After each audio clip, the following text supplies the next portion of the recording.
ସାଙ୍ଗମାନେ ଜାଣିଛନ୍ତି ଆଜି ନା ପତିଦେବ ଆମର ଚିକେନ୍ ନେଇ ଆସିଥିଲେ ଆଉ ତାକୁ ବି କହିଲେ କିଛି ଗୋଟେ ଇଜି ପିଜି ୱେରେ ଗୋଟେ ବନେଇବା ପାଇଁ। ତ ମୋ ମନରେ ହିଁ 1 pot ଚିକେନ୍ ବିରିୟାନୀ ରାଇସ୍ ବନେଇବି ବୋଲି। ଯେହେତୁ ମୁଁ ଏଇଟା ପତିଦେବଙ୍କ ପାଇଁ ବନାଉଥିଲି ତ ମୁଁ ଭାବିଲି କି ମୋର ବି ଗୋଟେ ଫ୍ୟାମିଲି ଅଛନ୍ତି, ଚାଲନ୍ତୁ ମୋ ଛୋଟ ଫ୍ୟାମିଲିଙ୍କ ସହିତ ଏଇ ରେସିପିଟା ବି ମୁଁ ସେୟାର କରିବି। ଦେଖିପାରୁଥିବେ ଏଠି ନା ମୁଁ ଚିକେନ୍କୁ ଭଲରେ କଟ୍ ଲଗାଇ ସାରିଲା ପରେ ସେଥିରେ ହଳଦୀ, ଲୁଣ, ଲଙ୍କାଗୁଣ୍ଡ, ଦହି ଆଉ ସୋରିଷ ତେଲ ଟିକେ ଆଡ଼୍ କରିକି ତାକୁ ଭଲରେ ଏଠି ମୁଁ ମିକ୍ସ କରିଦେଉଛି, ଭଲରେ ମାନେ ଗୋଳି ଗାଳି ଦେଉଛି। ତାକୁ ସାଇଡ୍ କରିକି ରଖିଦେବା। ତାପରେ ଏଥିରେ ଆମେ ଅଦା ରସୁଣ ପେଷ୍ଟକୁ ବନେଇବା ପାଇଁ ଏଠି ମୁଁ ଅଦା କିଛି ନେଇଛି, ରସୁଣ କିଛି ନେଇଛି, କଞ୍ଚା ଲଙ୍କା ଆଉ ଧନିଆ ପତ୍ରର ଫ୍ଲେଭରଟା ବହୁତ ବଢ଼ିଆ ଆସେ। ତ ସେଥିପାଇଁ କଞ୍ଚା ଲଙ୍କା ଆଉ ଧନିଆ ପତ୍ର ବି ଏଠି ମୁଁ ଆଡ଼୍ କରିକି ଭଲରେ ତାକୁ ମିକ୍ସିରେ ଗ୍ରାଇଣ୍ଡିଙ୍ଗ କରିନେଉଛି। ଚିକେନ୍କୁ ଆମେ ମ୍ୟାରିନେସନ୍ କରିକି ଯେଉଁ ରଖିଥିଲେ ସେଥିରେ ଆମେ ଏଇ ମସଲାକୁ ଆଡ଼୍ କରିନେବା, ଭଲରେ ମିକ୍ସ କରିକି ଅଧା ଘଣ୍ଟା ଭଳିଆ ଛାଡ଼ିଦେବା। ସାଙ୍ଗମାନେ ମୁଁ ନିଜେ ଖାଇ ଆଉ ମୋ ପତିଦେବଙ୍କଠାରୁ ରିଭ୍ୟୁ ଆଣିକି ହିଁ ମୁଁ ଆପଣମାନଙ୍କୁ ସେୟାର କରୁଛି। ଏଇଟା ବହୁତ ଟେଷ୍ଟି ବି ଲାଗୁଥିଲା, ବହୁତ ଇଜି ବି ବନେଇବା ପାଇଁ। ତ ଏଠି ଦେଖିପାରୁଥିବେ ମୁଁ ଚାଉଳକୁ ଭିଜେଇକି ରଖିଦେଇଥିଲି ଅଧା ଘଣ୍ଟା ଭଳିଆ। ଯେହେତୁ ମୁଁ ଷ୍ଟାର୍ଟିଂରୁ କହିଥିଲି ଏଇଟା 1 pot ରାଇସ୍, ତ ସେଥିପାଇଁ ଏଠି ମୁଁ ପ୍ରେସରକୁ ନେଇଛି। ପ୍ରେସରକୁ ନା ଏଠି ଗରମ କରିକି ସୋରିଷ ତେଲ ଆଡ଼୍ କରିଥିଲି, ତାପରେ ଗୋଟା ଗରମ ମସଲା ଆଉ ଟିକେ ପିଆଜ ଦେଇକି ଭଲରେ ଏଠି ମୁଁ ଭାଜି ନେଉଛି।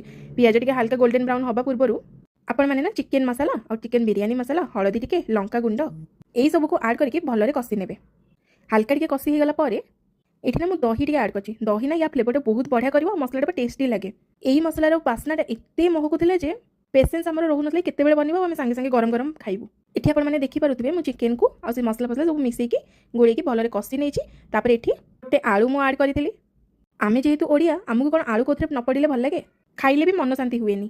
ଚିକେନ୍ଟା ନା 60% କୁକ୍ ହେଇଗଲା ପରେ ଆପଣମାନେ ଚାଉଳକୁ ଆଡ଼୍ କରିଦେବେ। ତାପରେ କିଛି ମୁଁ ପୁଦିନା ପତ୍ର ଏଠି ମୁଁ କାଟିକି ରଖିଥିଲି, ତାକୁ ମୁଁ ଏଠି ଆଡ଼୍ କରି ନେଇଛି।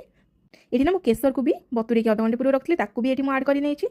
ତାପରେ ଏଠି ମୁଁ ଗୋଟେ ଚାମଚ ଘିଅ ଦେଉଛି, ମାନେ ଫ୍ଲେଭରଟା ପୁରା ବହୁତ ବଢ଼ିଆ ଆସିବ, ଟେଷ୍ଟ ବି ବଢ଼ିଆ ଲାଗିବ।